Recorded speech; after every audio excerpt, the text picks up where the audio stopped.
যদি সব থেকে জঘন্য কোনো কাজ থাকে তা বিয়ের জোরে যাওয়া, এর থেকে জঘন্য কিছু নেই। তারা নতুন স্বামী স্ত্রী বিয়ে করেছে, তারা একটু আনন্দ করবে, তারা মন খুলে কথা বলবে, 10 জন চ্যাংড়া বন্ধু গিয়ে তাদের পাশে বসে আছে, মানে পাছার চামড়া তুলে দিতে হবে। কে বলেছে জীবনে তুমি রসগোল্লা ডিম খাওনি?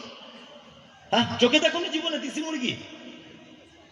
বন্ধু তুমি এতে জোরে চলে গেলে, কে তোমাকে বুদ্ধি দিল?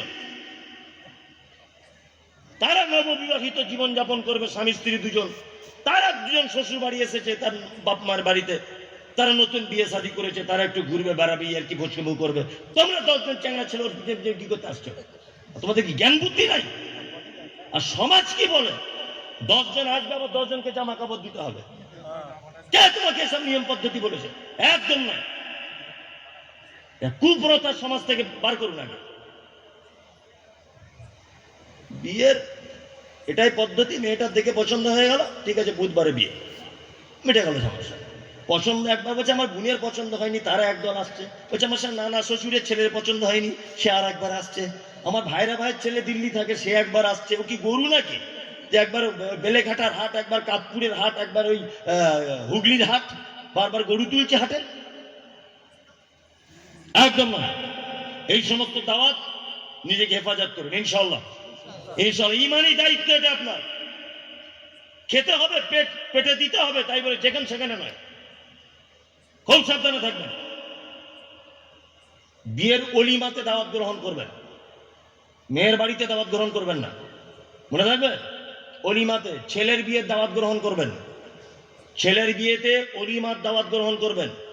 মেয়ের বিয়েতে কোনো অনুষ্ঠান করতে হবে, এই অনুষ্ঠানে দাওয়াত গ্রহণ করবেন না। কি বলছি বুঝতে পারছেন? একদম। যদি বলছেন তাহলে মেয়ের বাপের ব্যাপারে যত, আরে আপনার উপকার করছি আমি, লোক না গেলেই তো ভালো, লোক না গেলেই ভালো। জি, দাওয়াত গ্রহণ করবেন। এই যে মুসলমানি খাতানা, দাওয়াত গ্রহণ করবেন না। আপনারা তো আহলে হাদিস, তাই না? আহলে হাদিস। অনেক ভাইরা আবার বাপ মা মারা গেলে 40-40 করে না? আহলে হাদিসদের সব ভালো, মানে 40 করা যায় না, খাওয়া যায়, তাই না? ওরা খায়। সবে বরাতে হালুয়া করে না, তবে হালুয়া গিয়ে খেয়ে আসে। এরা আর এক ধান্দাবাজ। একদম এদের থেকে দূরে থাকবেন। এসব 40 খানা ভোজ এসব খাবেন না, মনে থাকবে।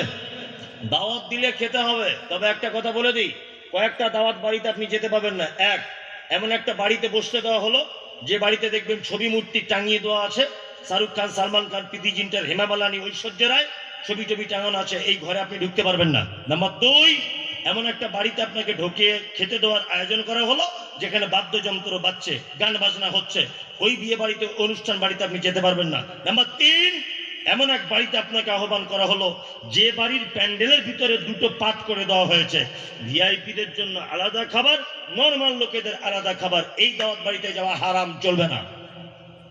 কারণ ইসলাম ধনী গরিব, লম্বা বেটে, কালো ধলো, এদের কোনো বৈষম্য করে নি, সবাই সমান। মুকেশ আম্বানি যা খাবে, রিক্সা চালক তাই খাবে, প্রধান বক্তা যা খাবে, জনসাধারণ তাই খাবে, প্রধান অতিথি যা খাবে, রিক্সা চালক তাই খাবে। এর নাম ইসলাম, এর নাম ইসলাম। বিয়েতে কখনো 2-3 রকমের খাদ্য খাবার করবেন না। আরে মরার আগে অন্তত এই ছোটখাটো হাদিসগুলো মানুন। কি বলছি বুঝতে পারছেন তো? মরার আগে ছোটখাটো হাদিসগুলো মানুন। চলুন। তাশমিতুল আতিশ, আল্লাহ রাসূল সাল্লাল্লাহু আলাইহি ওয়াসাল্লাম বলছেন, হাসি হলে কি বলতে হয়? ওটা যে শুনবে, ইয়ারহামুকাল্লাহ, যে শুনবে, ইয়াহদিকুমুল্লাহ ওয়া আসলিহু বালাকুম। আমরা এই 3 পর্যায়ের উত্তর দেব ইনশাআল্লাহ। আমি অত্র হাদিসে 5টা কথা বললাম। 1, সালাম দেব ইনশাআল্লাহ। 2, অসুস্থকে দেখতে যাব। 3, জানাজার সালাত আদায় করব। 4, বৈধ দাওয়াত কবুল করব। 5, হাসি হলে 3 পর্যায়ের উত্তর দেব ইনশাআল্লাহ। ইনশাআল্লাহ, ইনশাআল্লাহ। রাত্রি 12:30 বাজে, 12টা পর্যন্ত আমার বলার টাইম, 40 মিনিট পার হয়ে গেল। আমি দুঃখিত। আরো অনেক হাদিস কোরআন, অনেক কিছুই বলা যায়, কিন্তু সময় সাপেক্ষে। আর কখনো কোথাও দেখা হলে ইনশাআল্লাহ বলবো।